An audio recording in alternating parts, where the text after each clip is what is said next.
Hey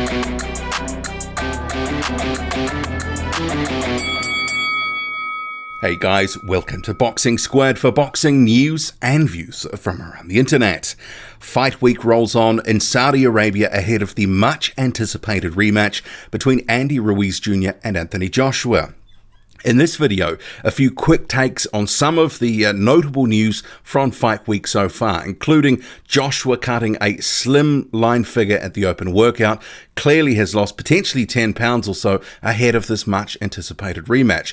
Ruiz Jr., he's done an about turn of sorts, saying he now no longer will weigh in about 260. He's predicting now somewhere around the 268, which he weighed for the first fight. Also, the officials have been selected, and I'll finish the video. Couple of comments from Michael Hunter.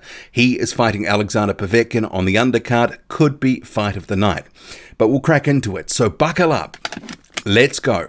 Starting with Anthony Joshua, and you can see here on screen, this is some footage from the open workout. This is actually via Gerald Washington's Instagram story. He was there filming and posted. I've pulled that down for your viewing pleasure. So Joshua clearly is cutting a leaner figure than he did 6 months ago. He was 247 and change for that first fight.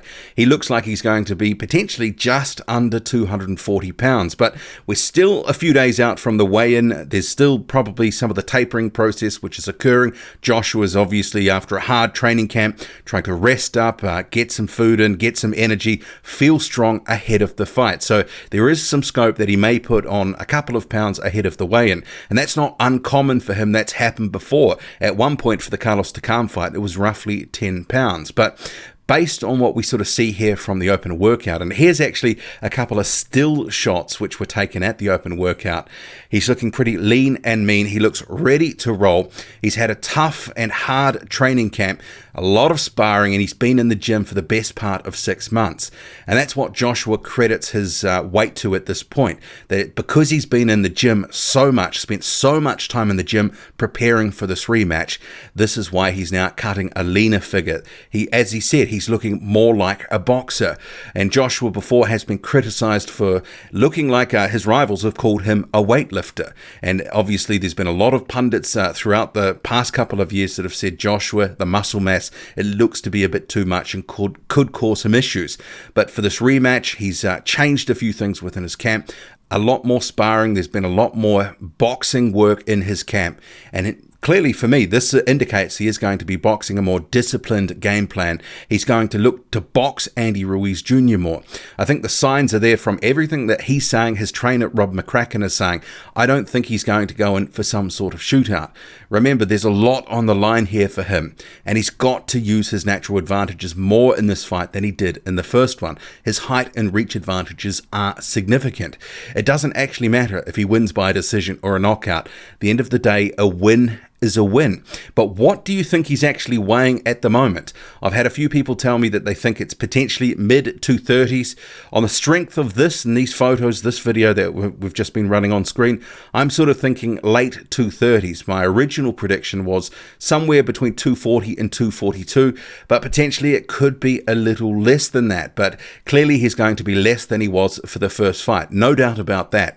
Whereas Ruiz Jr., one of the big talking points throughout this build-up has been, what's his weight going to be? Because entering training camp, clearly he'd put on some beef, but they were talking about getting down to a really good weight, and Andy Ruiz Jr. at one point suggested if he got down to 245 pounds, he would be unbeatable, and that would effectively be his career low weight. His previous title shot against Joseph Parker in 2016, 255.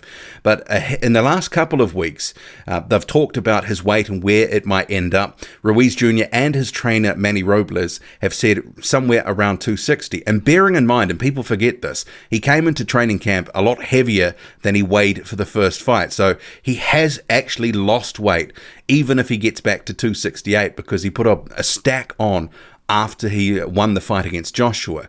So for people to say he hasn't lost weight, it's nothing. He actually has had a pretty physical and tough camp to get into condition. And whether it's 260 or 268 or, more or less or whatever, it's still been a grueling camp, and he's been doing everything that he can to prepare for Joshua. And he said if he does weigh in somewhere around 267 or 268, he will be ready. He will feel strong. And given the result of the first fight, who could argue with the rationale to come in somewhere around the same weight again? Moving on to the officials which have been selected for this fight. So if you see here on screen, one of the 3 judges selected is Canada's Benoit Roussel. So he is the neutral judge here. Pretty active 2019, as you'd expect for a professional judge. One of the bigger fights that he recently officiated, Josh Taylor and Regis Prograis, 114-114 for his scorecard. I don't have any issue with that. Another one, there was Jermaine Franklin versus Pavel Sau. That's a heavyweight division fight, 98-90 to Franklin. Yeah, I don't have any issue with that either. If we move on to the next one, this is the United States judge, Glenn Feldman. So bear in mind, there's a US judge, there's a UK judge, and the neutral judge from Canada, Benoit Roussel, which I just covered. Glenn Feldman, he is the United States judge, and if we have a quick look at his record, he's busy as well in 2019. Oscar Valdez fight just the last weekend. Leo Santa Cruz, that was the weekend before. In terms of other results that are here, anything controversial, yeah, I can't really see too much just on the face of it. But if we look at Steve Gray, he's the UK judge. He's had actually with one result I noted just from the start of November, Anthony Croller's final fight. There was a lot of controversy regarding the scoring in that fight because a lot of people felt that it was a bit of a gift decision for Anthony Croller. And if you look, Steve Gray was the one 98-92, which basically thought, you'd indicate Croller dominated that fight. And a lot of people thought it was more that his opponent had really should have got the nod in that fight. But make of it what you will. But looking down here further, obviously another active judge. He's been involved in a lot of fights this year, Steve Gray. And moving on to the referee, Luis Pabon, the 53-year-old out of Puerto Rico. There's been some grumbling from fans about officiating from Luis Pabon. Let's hope he brings his A game, because I think everyone involved wants this to be above board and won for the right reasons. And the third man in the ring should be doing a job and not getting involved to the point where he's altering the course of the fight. So here's hoping that the referee does get it right and he's not a big factor in this fight and it's ruled and officiated fairly.